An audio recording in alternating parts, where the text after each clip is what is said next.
And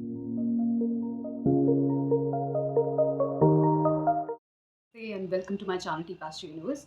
आज मैं आपके साथ तुला लग्न वालों के लिए तुला लग्न राशि वालों के लिए कैसा रहेगा सितंबर 2024 का महीना।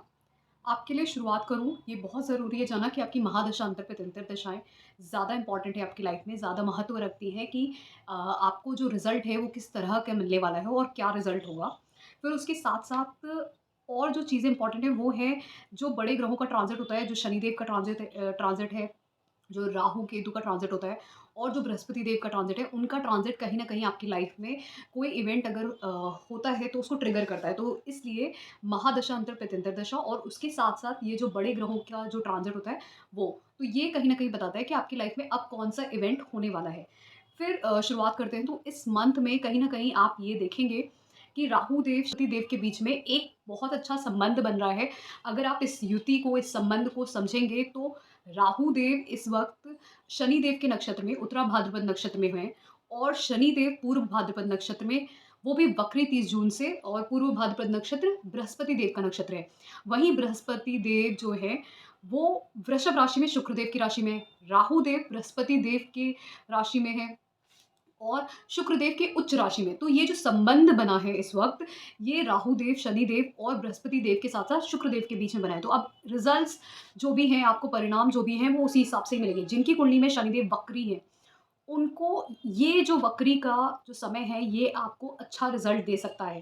पहले से बेहतर रिज़ल्ट आपको मिल सकते हैं। लेकिन जिनकी कुंडली में मार्गी है, इस समय में अचानक से आपका कुछ न कुछ कार्य डिले कर सकता है, कुछ न कुछ प्रॉब्लम आ सकती है। और इसके साथ-साथ अब ये भी देखना होगा कि तुला लग्न राशि वालों के लिए किस तरीके से ट्रांज़िट हो रहे हैं।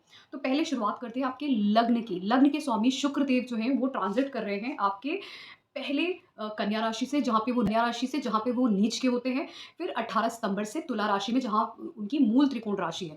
जहाँ वो नीच के होते हैं और वो 12वें भाव में रहेंगे, तो कहीं न कहीं आपको बहुत ज़्यादा व्यय देखने को मिलेगा अपनी लाइफ़ में। अचानक से 18 सितंबर तक आपका बहुत सारा एक्सपेंडिचर हो सकता है, तुला लग्न राशि वालों को बहुत सारे ट्रैवल्स हो सकते हैं अचानक से, और ट्रैवल के साथ-साथ वो एक्सपेंडिचर भी होंगे। और क्योंकि दूसरी राशि आपकी अष्टम भाव में आती है, 8th हाउस में, तो वहाँ पे वृषभ राशि आने की वजह से अचानक से ये सब चीज़ें होंगी। वो ट्रैवल्स हो सकते हैं, खर्चे हो सकते हैं ट्रैवल्स की वजह से या किसी और चीज़ों की वजह से। जो जो भी होगा आप अपने कम्फर्ट्स के लिए, हैप्पीनेस के लिए भी करेंगे, क्योंकि बृहस्पति देव भी दृष्टि देंगे। अब वहाँ पर केतु देव भी रहेंगे, तो इसलिए आपके रिलेशनशिप का भी ध्यान रखिएगा। परिवार के साथ भी सेपरेशन हो सकता है और साथ में पैसे का भी कहीं न कहीं बहुत ज़्यादा खर्चा होगा, व्यय होगा 18 सितंबर तक। फिर इसी तरीके शनिदेव वक्री हैं आपके पंचम भाव में, वहीं पे राहु में है और साथ ही में बृहस्पति देव अष्टम भाव में। तो अब ये इंटरकनेक्टेड हैं, शुक्रदेव के साथ इनका प्रभाव मिलेगा, क्योंकि शुक्रदेव पहले 12वें भाव में रहेंगे, फिर 18 सितंबर को फिर वो तुला राशि में चले जाएँगे, उनके अपने लग्न में चले जाएँगे। तो लग्न में होने की वजह से वो उनका मूल त्रिकोण साइन है, तो कहीं न कहीं अचानक से आपको धन के लाभ भी होने लगेंगे। लेकिन किस तरीके से होंगे? अब इसका रिज़ल्ट आपको शनिदेव, बृहस्पति देव और राहु देव बताएँगे। शनिदेव आपके पंचम भाव में, तो पंचम भाव में वक्री हैं शनिदेव, प्रभाव वो बृहस्पति देव के जैसा ही देंगे, और वहीं राहु देव छठे भाव में, वो प्रभाव शनिदेव के जैसा देंगे। तो छठे भाव में आपके आते हैं रोग, ऋण, शत्रु, ये सब चीज़ें, कॉम्पिटिशन, और फिर उसके साथ-साथ कॉम्पिटिशन में विजय प्राप्त करना है, तो राहु देव मदद करते हैं इसमें। जॉब के लिए बहुत अच्छा है, धन के लिए अच्छा है, लेकिन बीमारी भी देते हैं साथ में। तो राहु देव ये सब कार्यों में आपकी मदद करेंगे, लेकिन कैसे? क्योंकि पंचम भाव आता है, तो ये 12वाँ भाव जो होता है, किसी भी चीज़ का लॉस होता है, तो छठे भाव में रोग, ऋण, शत्रु का तो ये व्यय करवाएँगे, लॉस करवाएँगे, लेकिन हो सकता है जॉब की अपॉर्च्युनिटी आए, लेकिन अचानक से वो उसमें आप उस चीज़ को क्लियर ना कर पाएँ। मतलब ये हो सकता है कि जॉब की अपॉर्च्युनिटी आई, लेकिन आप उस इंटरव्यू को क्रैक, तो कहीं न कहीं आप ये देखेंगे कि आपको इसका रिज़ल्ट अच्छा नहीं मिल रहा है। आपने प्रयास किया, आपने कोई कॉम्पिटिटिव एग्ज़ाम दिया, लेकिन आपको उसका रिज़ल्ट नहीं मिलेगा। हो सकता है आप क्लियर ना कर पाएँ, क्योंकि कहीं न कहीं छठे से 12वाँ जो भाव है, उसमें उसका नक्षत्र स्वामी बैठा है। तो नक्षत्र स्वामी ज़्यादा स्ट्रॉन्ग होता है और वो 100% रिज़ल्ट देने के लिए कैपेबल होता है। तो अब राहु देव का जो नक्षत्र स्वामी, वो उससे 12वें भाव में है। तो छठे घर की जो चीज़ें हैं, कॉम्पिटिशन है, रोग, ऋण, शत्रु हैं, और साथ में आपका डेली लाइफ़ है और करियर है, इन सभी चीज़ों का व्यय कराएगा। ठीक है? तो शनि देव आपको लाभ किन सब चीज़ों में दे पाएँगे? आपको अगर आप क्रिएटिव काम में हैं, वहाँ पे रिलेशनशिप में हैं, कुछ पढ़ाई में हैं, अगर आप हार्ड वर्क करते हैं, तो वहाँ पे अच्छा रिज़ल्ट दे सकते हैं। टीचिंग में हैं, ऑकल्ट साइंस में हैं, इन सब सब्जेक्ट्स में हैं, ट्रेडिंग करते हैं, यहाँ पे आपको हेल्प करेंगे। आपके बच्चों को भी हार्ड वर्क से रिज़ल्ट अच्छा। लेकिन अगर आप करियर के लिए सोच रहे हैं, कॉम्पिटिटिव एग्ज़ाम के लिए, तो वहाँ पे हो सकता है आपका लॉस हो जाए। उसके साथ-साथ क्योंकि शनि देव का जो रिज़ल्ट है, वो बृहस्पति देव देंगे, क्योंकि नक्षत्र स्वामी पूर्व भाद्रपद है, जिनके स्वामी कहीं न कहीं बृहस्पति देव बनते हैं, वो अष्टम भाव में। तो अचानक से उन सब चीज़ों में आपको नुकसान हो सकता है, ख़ासकर आप करियर के लिए या किसी चीज़ के लिए कॉम्पिटिटिव एग्ज़ाम दे रहे हैं या जॉब की तैयारी कर रहे हैं, वहाँ पे अचानक से आपको हो सकता है रिज़ल्ट अच्छे ना मिलें, ठीक है? तो ये हो सकता है। तो लेकिन अच्छी बात ये है, जब ये नक्षत्र परिवर्तन आगे फिर होगा, तो आपको रिज़ल्ट अच्छा भी मिलेगा, क्योंकि ये जो शनि वक्री हुए हैं, ये प्रभाव सबसे ज़्यादा उन्हीं को देंगे जिनके कुंडली में वक्री हैं समय, और जिनकी कुंडली में मार्गी हैं, उनके लिए चीज़ें थोड़ी डिले हो जाएँगी, थोड़ा-सा देर से होंगी। फिर इसी तरीके से जैसे ही आप ये सब समझते हैं कि किस तरीके से राहु, शनि देव और बृहस्पति देव का रिज़ल्ट मिलेगा। बृहस्पति देव की दृष्टियाँ भी देख लेते हैं, क्योंकि उनकी दृष्टि जो है वो 12वें, दूसरे और चौथे भाव पे है, तो घर में कम्फ़र्ट की कमी नहीं है। कहीं न कहीं शुक्रदेव का भी जो ट्रांज़िट है वो ये बता रहा है कि अचानक से आप बहुत ज़्यादा खर्चे करेंगे, ट्रैवल करेंगे। तो ये अच्छे ट्रैवल होंगे। हो सकता है अपने कार्य के लिए, कुछ डेली लाइफ़ के लिए, फैमिली के लिए, बच्चे आपके दूर जा सकते हैं। इन सब चीज़ों के लिए खर्चे करेंगे, और खर्चे होने के बाद फिर आपको उससे लाभ भी मिलेगा। अचानक से बहुत सारे लाभ लाभ और जो आपकी जो फाइनेंशियल स्टेबिलिटी की बात करते हैं, तो जो भी आप स्पेक्युलेटिव काम करते हैं, जैसे शेयर मार्केट, ट्रेडिंग, इन सब के काम, तो वहाँ पे आपको फ़ायदा मिल सकता है। फिर इसी तरीके से अगर मैं बात करूँ सूर्यदेव की, तो सूर्यदेव बुधादित्य योग बना रहे हैं पूरे ही महीने, क्योंकि सूर्यदेव पहले सिंह राशि में रहेंगे आपके 11वें भाव में, फिर 16 सितंबर को कहीं न कहीं कन्या राशि में चले जाएँगे, वहाँ पे भी इनका बुधादित्य योग 12वें भाव में बनेगा। तो यहाँ पर बुध देव भी रहेंगे 11वें भाव में भी, और फिर 12वें भाव में भी जो बुधादित्य योग बनेगा। तो बुधादित्य योग का जो फल है वो कहीं न कहीं आपको इस प्रकार मिलेगा, क्योंकि बुध देव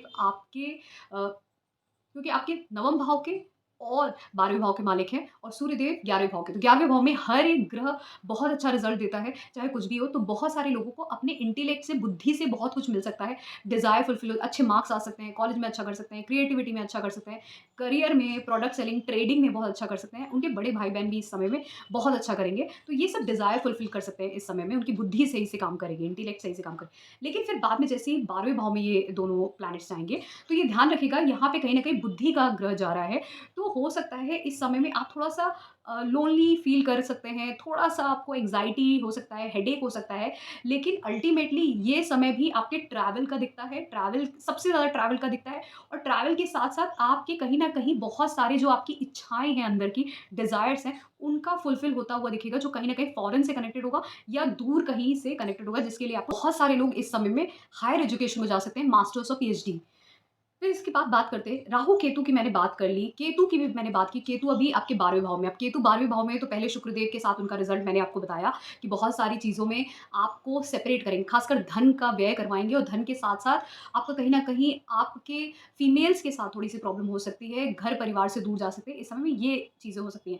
लेकिन जब यहीं पे बुधदेव और सूर्यदेव के साथ केतु की युति होगी और बृहस्पति देव देख रहे होंगे, तो यहाँ पर आप कहीं न कहीं देखेंगे आपका व्यय ज़रूर हो रहा है, आपकी बुद्धि का व्यय होगा। कहीं न कहीं आप देखेंगे कि सही डिसीज़न ले भी पा रहे हैं, नहीं भी ले पा रहे हैं, बहुत ज़्यादा कन्फ्यूज़न आपके माइंड में क्रिएट होगा इस समय में, ख़ासकर आपके दिमाग में। तो आपको इस समय में अगर आप स्पिरिचुअलिटी या ध्यान करते हैं, तो आपको बहुत लाभ होगा।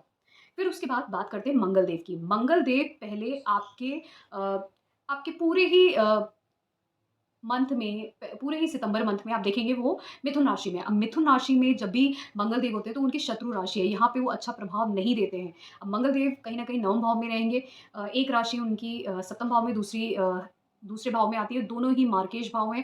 तो ये नवम भाव में जाएँगे, तो पिता को कष्ट हो सकता है, आपको बॉसेस से खुद को कष्ट हो सकता है, पिता से कुछ अनबन हो सकती है, बॉसेस से, हायर अथॉरिटी से, गुरु से, ये सब प्रॉब्लम हो सकती है। वो भी आपके बोलने से, आप कुछ भी अपनी बातों से, बोलने से कुछ भी प्रॉब्लम अपने लिए ही क्रिएट कर सकते हैं। यहाँ पे आपके बहुत ज़्यादा चांसेस मैरिज के भी बनते हैं, शादी के भी बनते हैं, क्योंकि सप्तम और दूसरे भाव का मालिक आपके 9 भाव में होंगे, तो भाग्य से आपकी शादी होने का भी योग बनता है, जो बहुत अच्छा है। लेकिन आपके बोलने से आपके पिता के साथ विवाद, आपके बॉसेस और गुरु के साथ विवाद हो सकता है, इसकी आपको थोड़ा-सा ध्यान रखना पड़ेगा, क्योंकि ये मंगल देव की शत्रु लेके ब्रीफ में, संक्षेप में क्या होगा। फिर पहले हेल्थ की बात करते हैं। लग्न का स्वामी आपका शुक्रदेव है। शुक्रदेव जब तक कि आपके 12वें भाव में रहेंगे, हेल्थ के लिए प्रॉब्लम रहेगी 18 सितंबर तक। फिर छठे भाव का मालिक देखिए, छठे भाव का मालिक जो है वो आपके बृहस्पति देव बनते हैं। बृहस्पति देव अष्टम भाव में। फिर ये प्रॉब्लम कहीं न कहीं आपकी हेल्थ के लिए बताते हैं। तो हेल्थ इश्यूज़ आपको इस समय में काफ़ी हद तक 18 सितंबर तक तो ख़ासकर आपको रहने वाली है। स्टमक से रिलेटेड टू ज़रूर ध्यान दें, डायबिटीज़, स्टमक, इंडाइजेशन, कोलेस्ट्रॉल, ये सब चीज़ें आपको खासकर इस पे ध्यान देने की ज़रूरत है। फिर वेल्थ की बात करते हैं, वेल्थ के लिए समय बहुत अच्छा है। बृहस्पति देव भी दूसरे भाव पे दृष्टि दे रहे हैं, छठे भाव का मालिक अष्टम भाव में, तो आप स्पेक्युलेटिव बिज़नेस से, स्पेक्युलेटिव कामों से, share trading, in finance, FDs, mutual fund, इन सब से पैसे कमा सकते हैं। फ़ॉरेन से क्रिप्टो करेंसी और फ़ॉरेन करेंसी में पैसे कमा सकते हैं। इस समय में इस तरीके के कामों से आपको धन मिलने का बहुत ज़्यादा दिखता है इस समय में। फिर उसके बाद बात करते हैं मैरिज रिलेशनशिप के लिए। मैरिज के लिए टाइम जो है आपका बहुत अच्छा है, क्योंकि मंगल देव का जो ट्रांज़िट हो रहा है 9 भाव में, ये शादी को एक्टिवेट करता है। बृहस्पति देव भी दूसरे भाव को आपको एक्टिवेट करे, तो शादी के लिए, शादी होने के लिए ये समय अच्छा है, तय होने के लिए, शादी होने के लिए। फिर उसी के साथ-साथ अगर आप ध्यान देंगे तो अ, जो रिलेशनशिप की बात करते हैं, तो आपके जो पंचम भाव में शनि देव हैं, तो यहाँ पे रिलेशनशिप की बात करें तो कहीं न कहीं थोड़ा-सा सेपरेशन हो सकता है, क्योंकि अगर आप स्टेबल रिलेशनशिप नहीं लेके चल रहे हैं, रिलेशनशिप आपका कैज़ुअल है और वहाँ पे स्टेबिलिटी की बात कर रहे हैं शनिदेव, तो ये रिलेशन और उसी के साथ-साथ मैरिज में भी क्योंकि वहाँ पे मंगल देव हैं, तो अगर आप मैरिड हैं, तो आपके रिलेशन में, आपकी मैरिज में थोड़े-से कुछ वर्बल डिस्टर्बेंसेस, आपके बोलने की वजह से कुछ लड़ाई-झगड़ा हो सकता है। क्योंकि नवम भाव में अपने शत्रु राशि में जा रहे हैं, तो इसलिए लड़ाई-झगड़ा हो सकता है आपके बोलने की वजह से। फिर इसी तरीके से अगर हम बात करते हैं चाइल्ड बर्थ की, चाइल्ड बर्थ के लिए भी ये समय अच्छा दिखता है। जो लोग भी चाइल्ड बर्थ प्रोजेनी के लिए सोच रहे हैं, तो वो सपोर्ट करते हैं इस समय में शनिदेव पंचम भाव में। लेकिन खासकर जिनके लिए शनिदेव वक्री हैं, उनके लिए ये समय हो सकता है प्रोजेनी का। फिर बात करते हैं आपके करियर की बात करें, तो आपके जो दसम भाव के मालिक हैं, वो आपके बनते हैं चंद्रदेव। तो चंद्रदेव का ट्रांज़िट जब-जब बृहस्पति देव के हिसाब से कहीं न कहीं उनसे पहले, चौथे, सप्तम और दसम स्थान पे होगा, तो बहुत ज़्यादा अच्छा चांस बनता है जॉब, करियर में आपको तरक्की मिलेगा। जैसे अगर अष्टम भाव में हुए बृहस्पति देव के साथ, फिर उसके साथ-साथ 11वें भाव में हुए, फिर दूसरे भाव में हुए, फिर अ, उसके बाद कहीं पंचम भाव में, तो आपको चांस बनेगा। और फिर वहीं पे शनि देव की भी दृष्टि आपके सप्तम भाव पे, तो बिज़नेस के लिए ये समय बहुत अच्छा है। बिज़नेस के लिए अच्छा है और आपके बहुत सारे डिज़ायर फुलफ़िल हो सकते हैं। और कार्य क्षेत्र में क्योंकि छठा भाव भी देखा जाता है, तो वहाँ पे आपकी जो राशि आती है वो बृहस्पति देव की आती है। तो जो लोग ऐसे कामों में, जैसे सर्जन हैं, डॉक्टर हैं, सीए हैं, लॉयर हैं, उनके लिए ये समय अच्छा है। नहीं तो रिसर्च में जो है, रिसर्च एनालिसिस जैसे सब्जेक्ट्स में, उनके लिए ये समय अच्छा हो सकता है। एल्स ये समय थोड़ा-सा क्रिटिकल लगता है, डिफ़िकल्ट लगता है बाकी और फ़ील्ड्स के लिए। तो अगर आप बैंकिंग में, फाइनेंस में भी हैं, तो भी ये समय आपके लिए अच्छा है। मेरा ये एनालिसिस पसंद आया है, so please to subscribe to my channel deep astro universe. And paid consultation के लिए आप मुझे कॉन्टैक्ट कर सकते हैं मेरे नंबर पे, कॉन्टैक्ट नंबर पे जो आपको नीचे गिवन है, एंड मेरे 2 फॉर्म्स अवेलेबल हैं, उनको भी फिल कर सकते हैं।